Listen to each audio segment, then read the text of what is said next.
نكتكتاتلنا نعدم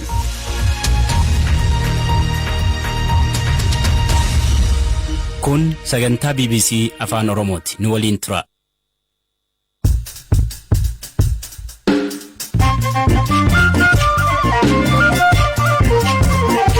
Akkamoltan dhaggeeffattoota keenya sagantaan raadiyoo BBC afaan Oromoo kibxata galgalaa eegaleera kanneen har'aaf qopheessine keessaa salaata waliin wal qabatee rakkoon manneetii barnoota magaalaa Finfinnee keessatti torban darbe mudate furamu ተማሪዎች ጋር መድረኮ ከና ሰላተዳ በረቶን ባኒ ሰላተ ጎኔ ደብና ጀደን ወገንቶን አመ ጀማታተኒ ሰገዱ እንደንደሰን waldiyaatti walitti bu'insa raayyaatti sabiyyaa fi faannoo gidduutti mudate jedhame irratti ታሰረብን በሚል ሳቢ ኦሎለ ፌስቡክ irratti farfamuun hoggansi keenya hidhameera jechuun hidhattoonni faannoo iddoo birootii dhufan dhukaasa banan sababa kanaan qaamolee lamaan jidduutti walitti dhukaasuun ture oduu gaggabaaboo keessatti dhaabbanni mootummoota gamtoomanii Somaaliyaa keessatti namoonni miiloolaan lakkaa'aman beelaaf saaxilamuu danda'u jechuus qabanneera kan isiniif dhiyeessu Anzaalaa Lamtaaddisaati. kan jalqabaatiin dilbata eebila 10 bara 2022 naannoo Amaaraa godina Walloo Kaabaa magaalaa Waldiyaa fi naannawaa magaalattiitti walitti bu'insa raayyaatti sabiyyaa fi hidhattoota faannoo fiin jedhan jidduutti uumameen lubbuun namaa darbuu aanga'oonni himan hoogganaan nageenyaa godina Walloo Kaabaa koloneel Hayilamaaraam Ambaayee BBC'tti akka himanitti walitti bu'insi raayyaatti sabiyyaa fi hidhattoota faannoo jidduutti uumame keellaa irratti sakatta'amaa in sakatta'amuu sababa jedhuun jedhan Firaa'ol Balaay gabaasa qabdi. ታሰረብን በሚል ሳቢ ኦሎለ ፌስቡክ irratti farfamuun hoggansi keenya hidhameera jechuun hidhattoonni faannoo iddoo birootii dhufan dhukaasa banan sababa kanaan qaamolee lamaan jidduutti walitti dhukaasuun ture ta'us walitti bu'insa sana otoo yeroo dheeraadhaaf hin turin dhaabuun danda'ameera warreen gocha kana irratti hirmaatanii fi namoota barbaachisoo biroon waamamanii erga irratti mari'anneen booda fuulduratti waan waliin hojjechuu dandeenyu irratti walii galle itti gaafatamaan kominikeeshinii godina Walloo Kaabaa obbo Habtamaariyaam Asaffaa immoo BBC'tti akka himanitti walitti bu'insi jalqaba kan uumame iddoowwan Goobbiyyee fi Roobiit jedhamanittidha obbo Habtamaariyaam akka jedhanitti iddoowwan lachuutti walitti bu'insa tureen miidhaan namarra qaqqabe hin jiru haa ta'u malee dilbata halkan walitti bu'insa magaalaa Waldiyaatti ka'een hidhata tokko dabalatee lubbuun nama nagaa tokko darbuu BBC'tti himaniiru hoogganaan nageenyaa godina Kaabaa Walloo koloneel Hayilamaariyaam gama isaaniitiin dhukaasa magaalaa Waldiyaa keessa tureen namoonni miidhaman jiraachuu eeruun miidhaa dhaqqabe garuu fuulduratti qulqulleessinee ibsinaa jechuun dubbataniiru jiraataan magaalaa Waldiyaa maqaan isaanii akka hin dheeramne gaafatan tokko akka jedhanitti immoo dilbata halkan sa'aatii tokkotti dhukaasni meeshaalee gurguddoo magaalattii keessatti dhagahamee ture. Magaalicha keessa gamoo hidhattootni faannoo keessa jiran irratti walitti dhukaasaa turan miidhaan hagamee akka qaqqabe hin argine lubni tokko du'aniiru karaa sana osoo darbanii rukutaman isaan awwaalleerra dhukaasni dhagahamaa ture osoo baay'een turiin dhaabbateera maddi walitti bu'insa isaanii maal akka ta'e hin beekne. walitti bu'insi qaamolee lamaan jidduutti uumamee ture jaarsummaan furmaata akka argate aanga'oonni godinichaa BBC'tti himaniiru humnoota maqaa faannootiin socho'anii fi diina qolachuuf akkasumas ergamtoota adda baasuuf caaseffamni garaagaraa diriirfameera kan jedhan obbo Habtamaariyaam isa qulqulleessuuf hojiin eegalame waan tureef carraa kanatti gargaaramuun humnoonni muraasni hojii isaanii nurratti raawwataniiru jedhu.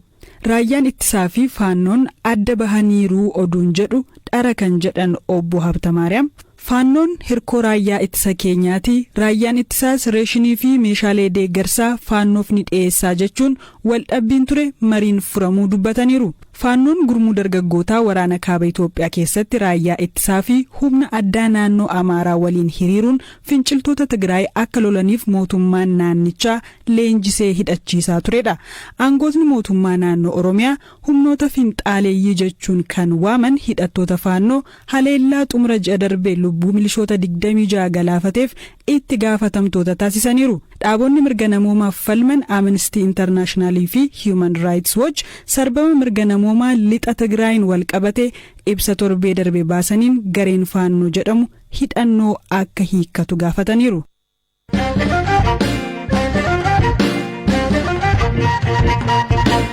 Barattootni musliimaa magaalaa Finfinnee mana barnootaa bahanii akka salaatan eeyyamamuun himame. Manneen barnootaa mootummaa magaalaa Finfinnee tokko tokko keessatti salaata yeroo laaqanaatti salaatamuu salaata zuhuruu ilaalchisee barattoota musliimaa fi hooggansa manneen barnootaa gidduutti waldhabdeen uumamee ture.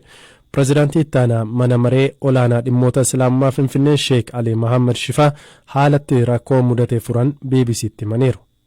ከተማሪዎች ጋር ተያይዞ የተነሱ maddi rakkoo kanaa salaatadha. Barattoonni baanii salaata goonee deebinaa jedhan. Hooggantoonni amma jamaa taatanii sagaduu hin dandeessan.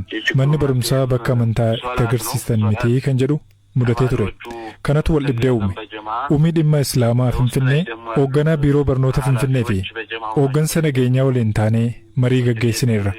Guyyaa kaleessaa biiroo barnootarraa bilbilli bilbilamee odeeffannoon barattoonni baanii salaata isaanii salaatanii akka deebi'an kan jedhu nu qaqqabeera. Barattoonni barumsaa yeroo bahan yookiin boqonnaaf yommuu bahan sa'aatii 7tti ta'uu danda'a. Baanii salaata isaanii salaatanii yeroo isaanii osoo hin qisaasiin asiifachi osoo hin jedhin gara barumsa isaaniitti akka deebi'an jechuun waliigaltee rageenyeerra. Dhimmicha kan ammeesse miidiyaa hawaasaati. Garuu rakkinichi jalqabumaa mariin furamuu kan danda'u ture. Mootummaan rakkinichi osoo nammaatiin deebii laachuunsaa waan guddaadha. Waan nama gammachiisudha. Waan baay'ee gaariidha jennee yaadna. Waan amantiin keessin jedhu raawwachuun biyyaa fi mootummaafis ajajamaa taata. Uummataafis ajajamaa taata. Waan amantiin isaa jedhu hin raawwatu taanaan homaafuun ajajamu. Salaanni naamusa badaa kamirraayyuu si eega.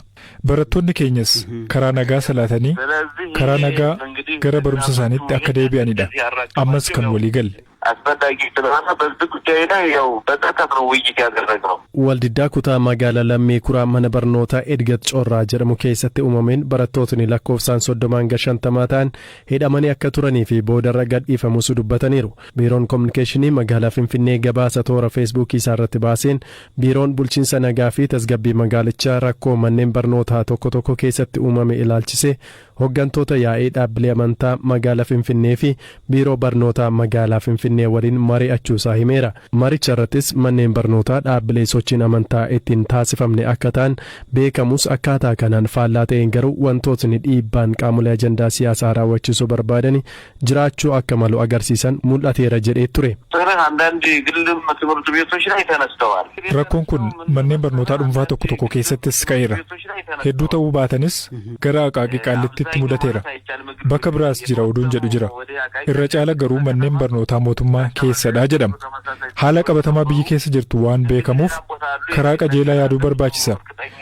Waan biyyi keessa jirtu ammeessu raawwachuun gaarii miti. Hundi keenya nama rakkoo uumu ta'uu hin qabnu. Salaanni daqiiqaa 5 hin caalu. Yoo jala darbe immoo ni rakkatu. Salaatni ammoo rakkoo uumuus hin qabu. Waan dargaggoonni keessa oolan waan beekamuuf akka naamusa gaarii qabaatan gochuun gaariidha. Naamusa barattoonni keenya agarsiisanii fi rakkinicha furan ni galateeffanna. Hordoftoonni amantaa kiristaanaas mootummaanis akkatti deebii laate kan nama galateeffachiisudha. Salaanni Jummaa torbanitti takka kan dhufudha. Biiroo barnootaa kan gaafannu sa'a 5 yookiin immoo 6 irraa eegaluun akka eeyyamamu gaafachuu barbaanna. Ayyaanota musliimonni kabajan keessaa tokko salaata Jummaa sagaduudha. ግን በዙ አጋጣሚ ይሄን ነገር እንዲስተካከልም እንደው ለማሳሰብ እንወዳለን።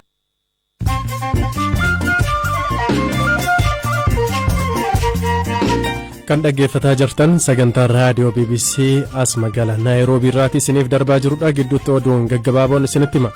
Afrikaa kibbaatti lolaa rooba guddaa booda namoonni 45 lubbuun darbe. Balaan kun naannoo qarqara galaanaa Kuala Zulu Naataal jedhamutti kan mudate yoo ta'u namoota achi buuteen isaanii dhabame lubbuu baraartonni ammallee barbaadaa jiru. Pireezidaantii Yuukireen Vilaadimoor Zeelenskii gamtaa Afrikaatti dubbachuuf gaaffii dhiyeessan. Paarlaamaawwan biyyoota Awurooppaa kan Ameerikaa eegalee yaa'iiwwan neetoo fi gamtaa Awurooppaatti waltajjiiwwan warra lixaa fi Eeshiyaa irrattis dubbii taasisuun deeggarsa kan gaafatan Zeelenskiin amma fuula gara Afrikaatti naannessanii jiru. Afrikaanis akka isaan cina dhaabbattu gaafachuuf barbaadu. Qorataan Kolombiyaa paarkii biyyaalessa Yuugaandaa keessatti arbaan injifatamee lubbuun darbe. Qorataan kun hojii isaa guyyuuf paarkicha keessa otoo deemuuti kun dhalate jedhee abbaan taayitaa bineensota bosonaa Yuugaandaa. Ministeerri muummee UK Boris Johnson yeroo uggurri COVID turetti jila guyyaa dhalootaa irratti argamaniiru jedhamuun poolisiin adabamuufi sirna kanarratti sa'aatii tokkoof kan dabarsan yoo ta'u obbo Johnson seera cabsanii adabamuunis ministeera muummee hojiirra jiran jalqabaa ni ta'u. Dhaabbanni mootummoota gamtoomanii Somaaliyaa keessatti namoonni miiliyoonaan lakkaa'aman beelaaf saaxilamuu danda'u jechaa jira. Irra caalaa immoo kan miidhaman ijoolleedha kan jedhan dhaabbileen kunneen dhuma waggaa kanarratti daa'imman miiliyoona 1.4 ta'an hanga hanqina nyaataa hamaaf saaxilamuu danda'u jedheera. Naayijeeriyaa bulchiinsa Pilaatoo jedhamtu keessatti namoota haleellaa dilbata darbeen lubbuu dhabaniif sirni awwaalchaa jimlaan gaggeeffame. Haleellaa qaama hidhateen dhaqqabe yoo xiqqaate namootni 150 ajjeefamaniiru. Ammayyuu reeffi namoota haleellichaan ajjeefamanii ganda haleellaan raawwate keessaa barbaadamaa jira.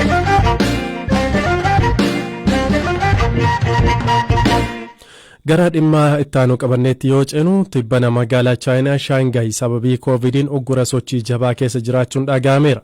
Buufataaleen namoonni koovidiin qabaman keessa turan akka guutanii fi namoonni mana akka hin baane dhageenyeera. Hiruy Afriim magaalaa chaayinaa shaangaay kanatti waggaa 4 jiraateera. Haala magaalattiin itti jirtus akkasiin BBC'tti hime.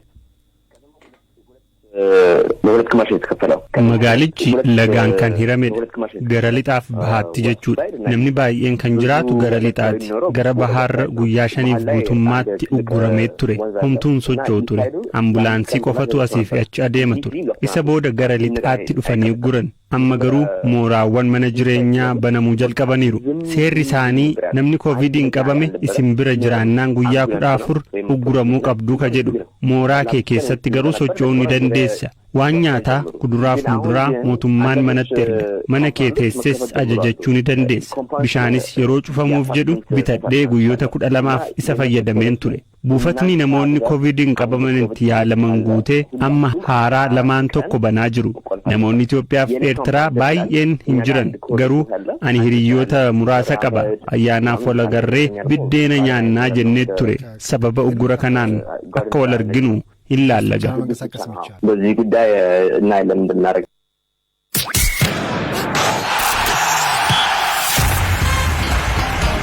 The first game's result and given the competition and the opponent and the stadium we play in. Kun dubbii leenjisaa Chelsea Thomas Tuchel dorgommii Champions League dursuun dubbateedha. Madrid mo'achuuf tooftaa fi ga'umsa addaa fayyadamuu barbaachisaa jedhan. Santiago Bernabeu irratti har'a Chelsea Real Madrid waliin morkata. Dorgommii Champions League marsaa jalqabaan Madrid galchii Karim Benzema sadiin Chelsea mo'ate. Tapha har'aa irratti taphataan sarara duraa Chelsea Romelu Lukakuun sababa miidhamaan hin taphatu. Kilabni tapha kana mo'atu Manchester City yookaan Atletico Madrid keessaa kan injifatu waliin taphata. Chelsea bara darbe tapha marsaa jalqabaan Napoliidhaan 3-1 mo'ame. Tapha marsaa lammataan walii galaan 5-4 mo'achuun gara marsaatti aanutti darbe. Taphataan sarara gidduu Chelsea Mateo Kovacic kubbii miilaa yeroo hundaa waan ajaa'ibsiisaadha. Qabxii galmaa'u beekuu waan hin dandeenyeef nuyi mo'achuuf 100% itti amannee taphanna jedhe. Taphni kun Chelseaf dirree Santiago Bernabeu irratti isa jalqabaati. Bara darbe yeroo xumura walakkaaf wal argan dirreen kun haaromsarra waan tureef dirree Alfredo Di Stefanotti taphataniin. Dabalataan taphni Bayern Munich fi Villarreal gidduutti gaggeeffamus haalaan kan eegamu ta'a. Villarreal tapha marsaa jalqabaan 1-0 injifateera. Har'a Munich qabxii kana jijjiiruuf morkii cimaa taasisa. Mo'ataan dorgommii kana ammoo Liverpool yookaan Benfica keessaa kan mo'atu waliin taphata. Xumura irratti Manchester United leenjisaa Ajax Erik ten Hag qacaruuf xumura irra gaheera.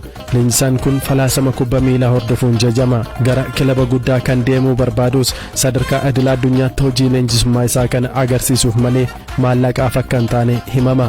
Ten Hag maatii sooreyyii irraa dhalate. Maatiin isaa fi obboloonni isaa hundi dhaabbilee faayinaansii gurguddaa fi riil isteetii waan qabaniif akka Neezerlaanditti sooreyyii jiran keessaa tokkodha.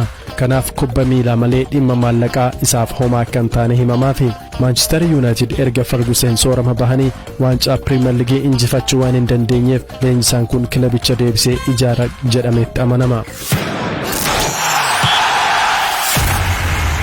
kabajamtoota dhaggeeffattoota keenya sagantaa galgala kanaatiif qopheessine asumarratti xumurreeti kan jirru saganticha kan qopheessite Firaa'ol Balaa kan isiniif dhiyeesse Mo'anzaa Lamtaaddisaati odeeffannoowwan kan marsariitii BBC afaan Oromoorraatii argachuu ni dandeessu boruu galgala sa'aatii wal fakkaataatti hanga walitti deebinutti nagaan turaa isiniitiin jenna.